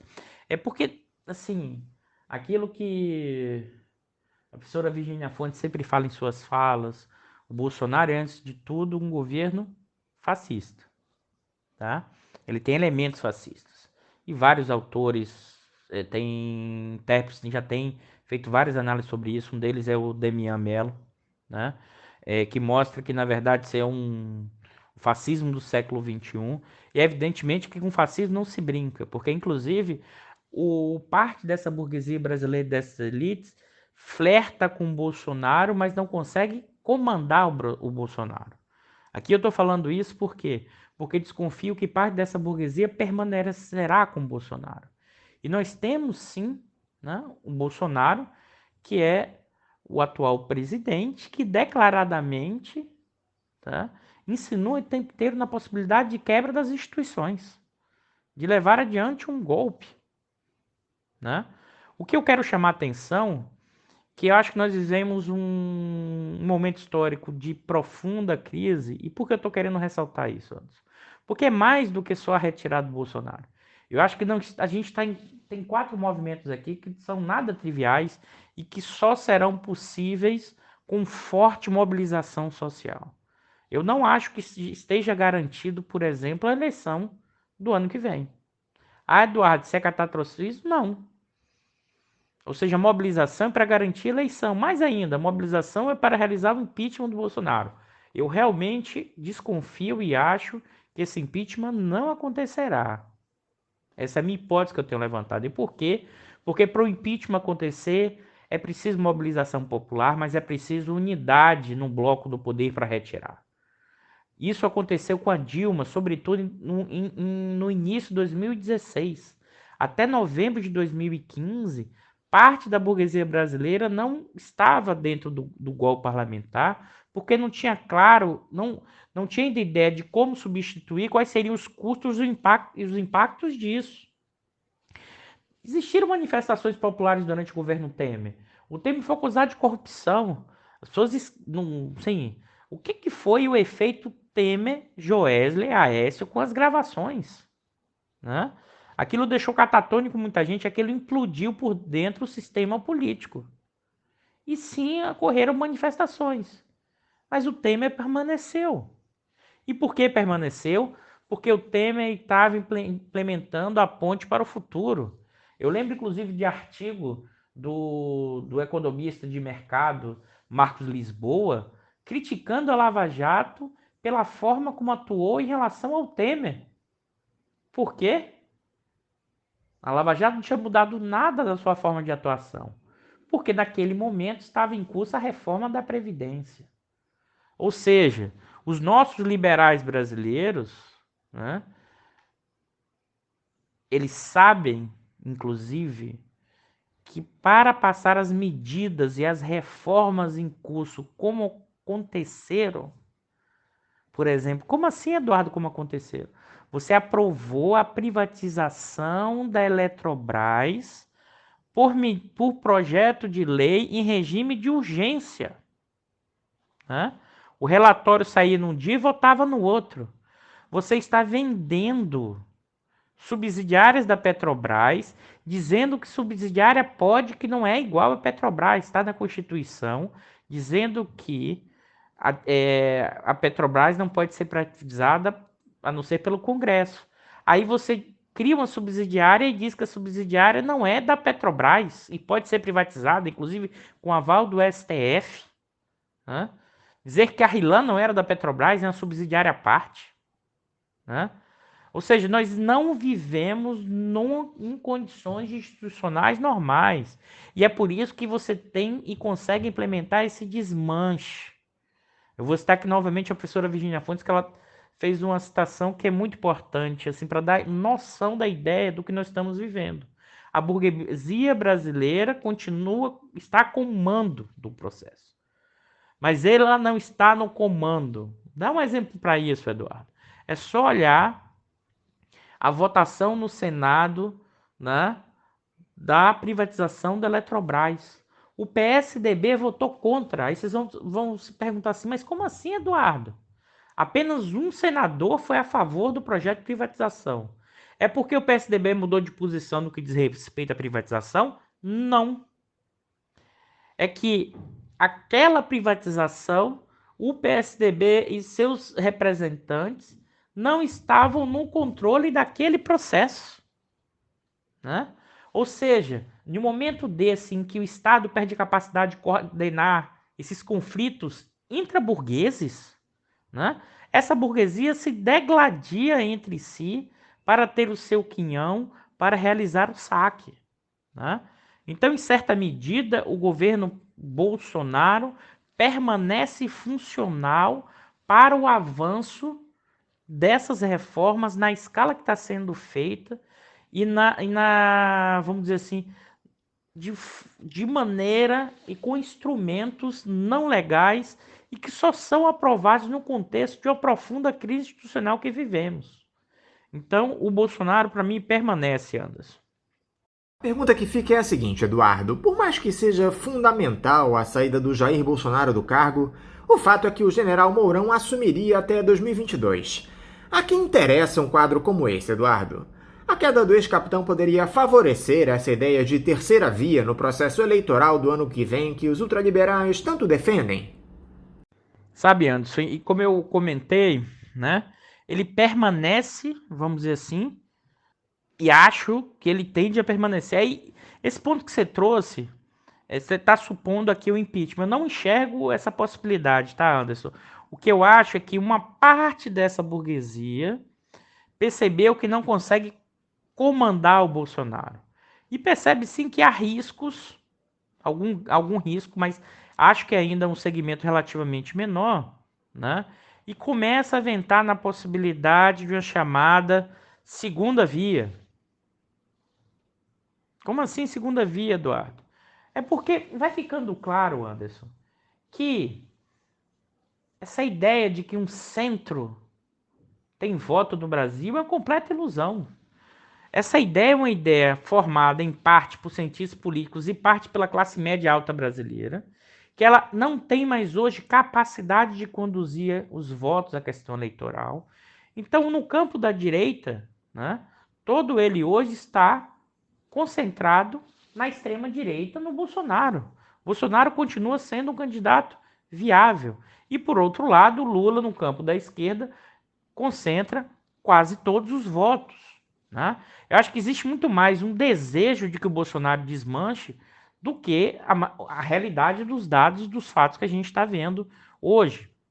Evidentemente, esse que é o ponto aqui que você fala da questão da terceira via, né, Anderson? Por isso que o impeachment do Bolsonaro criaria uma segunda via. Isso tem sido discutido e supostamente estaria sendo apoiado por parte dos militares. Eu acho que tem um exagero, eu acho que tem equívocos nessa análise. Eu acho que... E por que isso? Deixa eu tentar explicar. Porque hoje existe um custo muito grande para a retirada do Bolsonaro. Um custo muito grande para quem? Não para o campo progressista, mas para a burguesia e para os militares. Como assim, Eduardo? Você poderia estar me perguntando, e os ouvintes que estão aí me ouvindo, poderiam estar questionando, você está defendendo o Bolsonaro? Não, vocês não estão entendendo. O custo da retirada é grande para a burguesia, o custo da retirada é grande para os militares. Por quê? Né? Impeachment do Bolsonaro, assume Mourão. O Mourão não tem voto, o Mourão não tem capilaridade eleitoral, o Mourão não tem capacidade de trazer os votos que o Bolsonaro tem. E se o Mourão não permanece, então vamos dizer o seguinte, Mourão não tem voto. Mas duvido que se o Mourão virar vice, ele não queira ser candidato, né? Então Mourão, caso assuma com o impeachment do Bolsonaro, irá, né, se candidatar. Por outro lado, uma parte da burguesia, tá? Uma parte, acha o seguinte, olha, esse impeachment pode gerar o quê? Um fortalecimento ainda maior do Lula, que poderá ganhar no primeiro turno, né? A ideia de que os votos do Bolsonaro, todos eles, iriam para um candidato de centro e de direita é equivocado, porque o Bolsonaro tem votos nos segmentos mais pobres que se deslocam para o Lula. Isso aconteceu, inclusive, em 2018. Se você pega as pesquisas, né, do Lula, quando ele já estava preso, chegava a quase 36%, 37%. Parte desse eleitorado, os mais pobres, eles não foram diretamente para o Haddad. Parte foram para o Bolsonaro. E parte desse eleitorado pode gerar do Bolsonaro para o Lula, né? Sobretudo os votos menos ideológicos. Porque o Bolsonaro tem votos ideológicos, você tem um padrão bolsonarista. Mas tem alguns votos que podem se migrar para o Lula. E as pessoas não percebem, têm dificuldade de entender essa dinâmica eleitoral. Por quê? Porque isso é novidade. Não dá para olhar a trajetória eleitoral dos últimos anos e projetar para frente, como cientistas políticos têm feito. Existe uma mudança importante na questão eleitoral, né, desde 2018. Tem uma reconfiguração eleitoral e essa ideia de que necessariamente, se o Bolsonaro sofreu impeachment, a direita terá capacidade de criar um candidato, não é tão claro assim. Então, isso pode gerar riscos. Quais são os riscos da retirada agora do Bolsonaro com o impeachment para essa burguesia? Paralisar os processos de privatização em curso, que estão acontecendo, né? Só para você ter ideia, Anderson, entre o início do governo Bolsonaro e março de 2020, né? Ou seja, nem tem uma atualização mais recente, ou seja, 1 ano e 2 meses do governo Bolsonaro, foram vendidos 134 bilhões de ativos. Né? Agora está sendo vendido a Eletrobras. Né? Então você está desmanchando o Estado. Tem uma reforma administrativa em curso que é um negócio assustador, o que se pretende fazer. E que está aí, está no Congresso. E esse pessoal está doido para que isso passe. Né? Por quê? Porque essa burguesia quer destruir a Constituição de 88, quer destruir capacidades estatais, criminalizar a intervenção estatal, né? Essa que o Lara Rezende defendeu, quer criminalizar e quer constitucionalizar o neoliberalismo. Aquilo que não foi possível no Brasil em outros momentos, mas que foi feito, por exemplo, no Chile, que foi feito na Colômbia e que foi feito no Peru no início nos anos 90. Né? A gente não viveu isso. E eles querem fazer isso no momento que o mundo está indo em outra direção. Então, nesse sentido, Anderson, eu acho que o Bolsonaro, para a maior parte da burguesia, permanece funcional. Agora, acho que a gente tem uma impressão que essa burguesia está desembarcando. E por quê? Porque os meios de comunicação, né, que é uma fração, uma parte dessa burguesia, tem desembarcado e cria uma ideia, uma caixa de ressonância de um efeito maior do que é. Porque se você avaliar hoje, boa parte, ou qual documento que a burguesia brasileira assinou contra o Bolsonaro? Aquela carta que era uma carta muito mais de vacina que o infectologista faria do que uma discussão econômica, do que uma discussão social, do que uma discussão de Brasil. Então, nesse sentido, espero até que eu esteja errado. Espero sim que o impeachment aconteça e é preciso mobilizar cada vez mais para tirar um presidente com esses pendões fascistas, evidentemente. Mas essa mobilização vai além de retirar o Bolsonaro. Se a gente não conseguir, né, é para garantir a eleição, é para o candidato progressista ganhe eleição, é para também mobilizar por esse candidato tome posse, e mais ainda, que é o grande desafio, que esse candidato consiga governar implementando transformações significativas para retirar o Brasil desse redemoinho que ele se encontra e construir uma nova travessia inclusiva socialmente que gere transformações para a sociedade. Desafios são enormes, mas a gente tem que ter esperanças, luta, né, para que a gente possa transformar esse país. Eduardo Pinto, eu quero novamente te agradecer por você conversar aqui conosco no programa. Quero te desejar um bom dia de trabalho e também deixar meu forte abraço. E é isso, Anderson. Seguimos nessa batalha para tentar criar uma travessia para o Brasil e uma nova travessia para o Brasil. E, novamente, obrigado pelo convite e bom dia aos ouvintes que estão nos assistindo agora ao vivo, ou boa noite, ou boa tarde, aqueles que vão assistir nos outros canais disponíveis. E estou à disposição do programa Faixa Livre. A hora que vocês quiserem, estou à disposição para participar aqui desse programa que é fundamental do debate brasileiro para a compreensão da realidade atual. Forte abraço, Anderson. Forte abraço, ouvintes. Conversamos aqui com o professor de Economia da Universidade Federal do Rio de Janeiro, a UFRJ, e pesquisador do Instituto de Estudos Estratégicos de Petróleo, Gás Natural e Biocombustíveis, Eduardo Dutra, o INEP da Federação Única dos Petroleiros, a FUP, Eduardo Pinto. Vamos agora a mais um intervalo. Voltaremos daqui a pouquinho. Voltamos a apresentar Faixa Livre. Já voltamos, ouvintes, e agora eu saúdo o cineasta Silvio Tendler. Silvio Tendler, bom dia. Bom dia, Anderson, tudo bem? É um prazer estar na rádio aqui com vocês. Silvio, muito obrigado por você estar aqui mais uma vez conosco no Faixa Livre. É uma enorme alegria contar com você aqui no programa. Silvio, o Brasil atravessa uma das quadras mais difíceis de sua história, seguramente o momento mais complicado desde a retomada dessa nossa democracia mambembe. Uma gestão inepta, liderada por um presidente que tem em curso um projeto genocida, entreguista e corrupto. Você que tem um longo histórico de defesa da igualdade social, Silvio, que sempre lutou por uma sociedade mais justa, como tem observado todo esse caos que o Brasil enfrenta no governo Bolsonaro? Anderson, vivendo é que se aprende. Esse caos trágico que nós estamos passando hoje, já passamos das 500 mil mortes, já devemos estar em umas 15 mil mortes. Tudo isso podia ter sido evitado. Toda essa tragédia brasileira teria sido evitada se nossas elites não fossem tão mesquinhas. Mas a gente está aprendendo com esse momento devastador que o Brasil está vivendo, com essa política necrófila desse governo. O Brasil tem que aprender a votar definitivamente.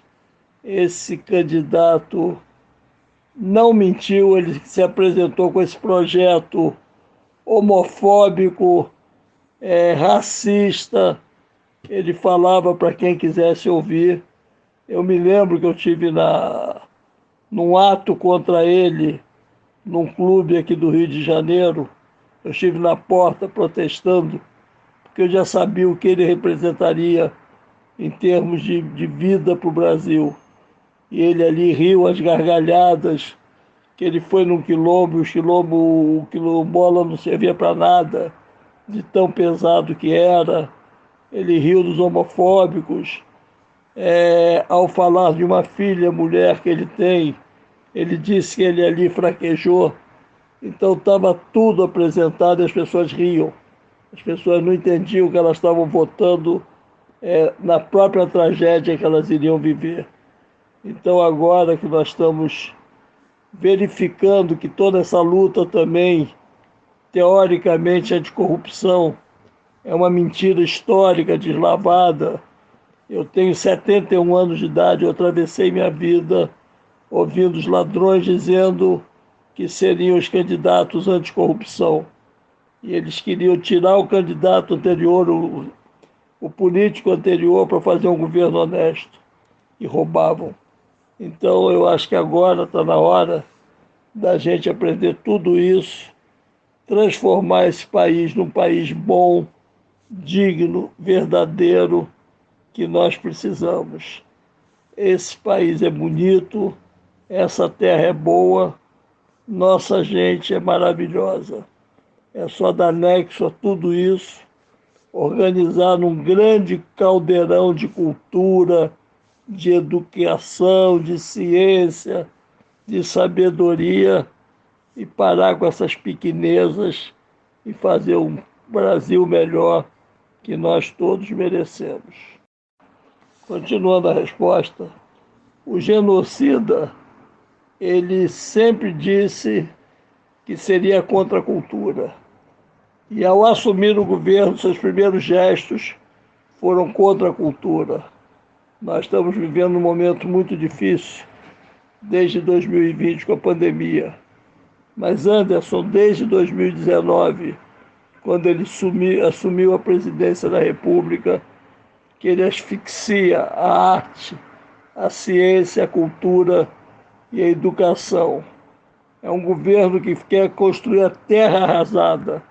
Para ele, o terraplanismo não significa que a terra é reta, é que ele vai deixar terra arrasada, não vai deixar pedra sobre pedra. E nós temos que lutar contra isso. Nós lutamos desde 2019 contra a extinção do Ministério da Cultura, contra o fim do financiamento público para as atividades artísticas, culturais, educacionais e científicas. Nós precisamos sim de um Estado. Muita gente não sabe o que diz quando fica papagaiando por aí, imitando. Não precisamos, Estado muito grande, o Estado muito gordo. Na verdade, a gente precisa de um Estado para regular a sociedade e o governo Bolsonaro está servindo para isso, para mostrar a importância do Estado nas atividades educativas, artísticas, científicas e culturais. E desculpe, Anderson, eu estou me repetindo quando eu falo, mas a gente não pode perder essa base de sustentação de um país, que é a superestrutura ideológica, que é arte, cultura, educação, ciência. A gente conta com esse quadripé para sustentar o desenvolvimento do país. Então, nós estamos lutando desde 2019, quando esse monstro assumiu a presidência da República, e vamos continuar lutando para reconstruir pedra sobre pedra. Tem uma pedra que eu abomino, é o ônix. Essa pedra vai rolar a ribanceira da história. As outras pedras nós vamos reconstruir uma a uma. Em um governo que venera a ignorância em todos os sentidos, Silvio, é muito evidente que a cultura seria um dos setores mais prejudicados. Para piorar, a pandemia provocou um panorama de perdas nunca antes vistas, já que as produções artísticas foram paralisadas. Boa parte dos artistas estão tendo de se reinventar literalmente para não morrer de fome. Silvio, como anda o setor cultural nesse momento, quase com 1 ano e meio de Covid-19? A criatividade, que sempre foi uma marca da nossa produção artística, tem feito a diferença para manter a subsistência desses profissionais? Olha, nós estamos resistindo esse tempo todo. Já antes da pandemia, já desde 2019, eu assisti peças de teatro produzidas em sistema colaborativo. As pessoas começaram a fazer crowdfunding para sustentar peças, artistas, filmes. E resistir é preciso, é o ato mais digno que um ser humano tem diante da diversidade, diante da barbárie. E os artistas continuaram trabalhando e resistindo, com muitas dificuldades. Muitos artistas estão passando necessidades. E outro dia uma amiga me contava que pegou um Uber que é dirigido por um músico famoso que acompanha uma cantora famosa, eu não vou citar o nome por respeito, por entender o momento difícil que ele está passando, mas ele está dirigindo um Uber para poder sobreviver. Isso é o resultado desse governo, que quem votou nele que se arrependa e entenda o mal que está fazendo. Porque as pessoas que fazem o mal não são apenas que executam, mas também aquelas que apoiam. E eu acho que no lado oposto, a Lei Aldir Blanc, criado por parlamentares progressistas em defesa da possibilidade de minorar a crise da arte dos artistas, de sustentar suas famílias, Sobretudo, eu vou citar a deputada Benedita da Silva, a deputada Jandira Fegali, que foram as grandes locomotivas da luta por essa lei, o Célio Turino também. Eu acho que eles fizeram muito bem.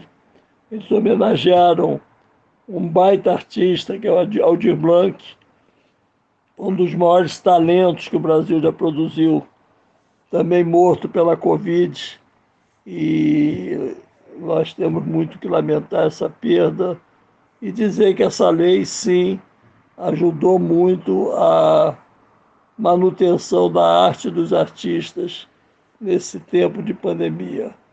E agora está vindo a Lei Paulo Gustavo, né, que vai permitir também o financiamento da arte. E com isso nós vamos minorar as dívidas e a tristeza e o sofrimento, enquanto esse genocida não entende a importância de liberar as verbas e os recursos existentes no orçamento da União. E a Lei Aldir Blanc, Silvio, que estabeleceu uma espécie de auxílio emergencial para os profissionais do setor cultural, ela tem ajudado de alguma forma? Os recursos têm chegado da maneira devida a quem realmente precisa deles? Toda mobilização é necessária, toda organização dos artistas, da forma que for, é necessária. E a Lei Aldir Blanc é muito necessária. E ela está chegando com as limitações dela, mas é fundamental que ela exista. Melhor com ela do que sem ela. Então, vamos lutar pela Lei Paulo Gustavo, mas, sobretudo, vamos lutar também pela reestruturação, pela reconstrução do Ministério da Cultura, pelos seus organismos funcionando perfeitamente bem. Nós temos a Ancine paralisada, Casa de Rui Barbosa, Funarte, Biblioteca Nacional. Nós temos uma grande infraestrutura cultural no Brasil paralisada, e a nossa luta é a retomada do crescimento e do desenvolvimento, da volta do emprego, da volta da felicidade através das atividades artístico-culturais como alavanca para esse futuro. Silvio, algumas poucas atividades culturais estão sendo retomadas gradativamente, com medidas de segurança rígidas para evitar as infecções pela Covid-19. Você vê um horizonte para que nós retomemos de maneira plena o que tínhamos até fevereiro do ano passado, com espetáculos lotados, com as pessoas podendo voltar a sentir de maneira plena as emoções que a arte proporciona? Sim, Anderson, eu vejo. Eu sou um otimista e eu vejo luz no horizonte. Eu olho ao meu redor e vejo os outros países retomando suas atividades, as artes retomando seus impulsos, né? A gente olha para a Europa, olha para os Estados Unidos, e a gente vê que existe essa possibilidade do mundo retomar uma certa normalidade. Agora a gente observa também o abismo social que existe entre a Europa e Estados Unidos e o mundo que, entre aspas, seria da periferia, mas que é o mundo do futuro, que é, sobretudo, América Latina e África, já que da Ásia não nos chegam muitas notícias. Eu gostaria de saber, por exemplo, como o Vietnã está vivendo essa crise toda. Mas na Europa, nos Estados Unidos, as atividades estão sendo retomadas. E eu não vejo por que eles podem retomar as atividades e nós não. Agora, nós vemos nesse sentido a oportunidade da gente regenerar a nossa arte e a cultura de uma forma política engajada, falando das nossas mazelas, falando das nossas alternativas e nossas possibilidades de futuro. Nós temos que terminar com esse abismo que existe social e econômico e financeiro entre a vida no mundo do Norte e o mundo do Sul. Vamos lutar pela nossa qualidade de vida, vamos lutar pela melhoria da qualidade de vida do povo. Nossa arte tem que lutar também pelo direito à água encanada, ao esgoto, à alimentação sadia, a uma outra civilização, a uma outra sociedade. Eu estou engajado nessa luta, na luta da construção de um novo modelo civilizatório, e eu acho que a arte e a cultura são fundamentais nesse sentido. Agora, Silvio, a Fundação Palmares é outro órgão que sofre com o aparelhamento do bolsonarismo. O seu presidente, o senhor Sérgio Camargo, tem feito um desserviço para a cultura negra do nosso país, tentando apagar figuras históricas do cenário artístico nacional, censurando obras, absolutamente alinhado aos ideais preconceituosos do chefe do executivo. Eu queria saber como você tem visto essa gestão do Sérgio Camargo na Fundação Palmares e se há algum tipo de movimentação da classe artística para retirar esse senhor do cargo. O energúmeno é um pobre complexado. Ele é filho de um grande intelectual negro.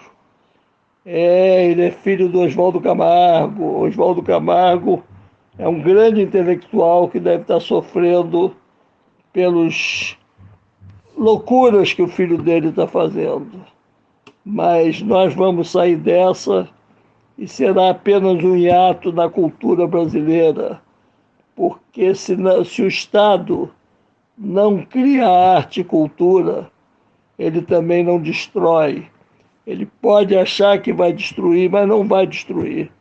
A cultura negra é ancestral, ela tem milênios, e não é uma má gestão de um pobre imbecil com uma diarreia mental que vai destruir a arte, a cultura brasileira e nem vai apagar da nossa história figuras tão fundamentais como Zumbi, Milton Nascimento, Gilberto Gil, Marighella. Ele não vai tirar, ele não vai conseguir. O pobre coitado só vai terminar com uma notoriedade na latrina da história, saindo pelo esgoto. Esse cara não merece nada. Vamos sim salvar os livros, impedir que ele destrua uma biblioteca, e aí depois nós vamos retomar todas as atividades artísticas e culturais do Brasil. Não é apenas a Fundação Palmares que está sofrendo. O IBAMA está sofrendo, a Biblioteca Nacional está sofrendo, a Funarte está sofrendo, o cinema está sofrendo, o país está sofrendo, as comunidades de periferia estão sofrendo. É uma política genocídica e um pobre medíocre está conseguindo os seus 5 minutos de fama graças ao sofrimento alheio e à imbecilidade. Fique tranquilo, Anderson, nós vamos sair vitoriosos dessa luta. Por falar nisso, e para encerrar, Silvio, a mobilização da classe artística para derrubar o ex-capitão da Presidência da República tem se dado de maneira devida, na sua opinião? A cultura brasileira está comprometida com o Fora Bolsonaro? Olha, eu nunca vi tanta mobilização e tanta luta, tanta garra de todos os setores da sociedade. Nesses tempos de pandemia em que nós fomos condenados ao confinamento, os artistas se organizaram em encontros pela internet que são fundamentais, são encontros musicais, literários, culturais, debates, e os artistas estão na linha de frente dessa luta. Eles já fizeram mais um dos pedidos de impeachment, já são 100 e tantos pedidos de impeachment do monstro, mas a insensibilidade política dos seus cúmplices no Congresso não destravam esses pedidos de impeachment, mas os artistas, sim, estão na linha de frente na luta contra essa tragédia que se abateu contra o Brasil. E nós vamos seguir nessa luta, e eu acho que esse é um dos poucos momentos bons e bonitos do que nós estamos vivendo. A garra e a tenacidade dos artistas na luta pelo fora Bolsonaro. Silvio Tendler, eu quero mais uma vez te agradecer por você estar aqui conosco no programa. Quero te desejar um ótimo dia de trabalho e deixar aqui também meu forte abraço. Anderson, eu que te agradeço por esse espaço.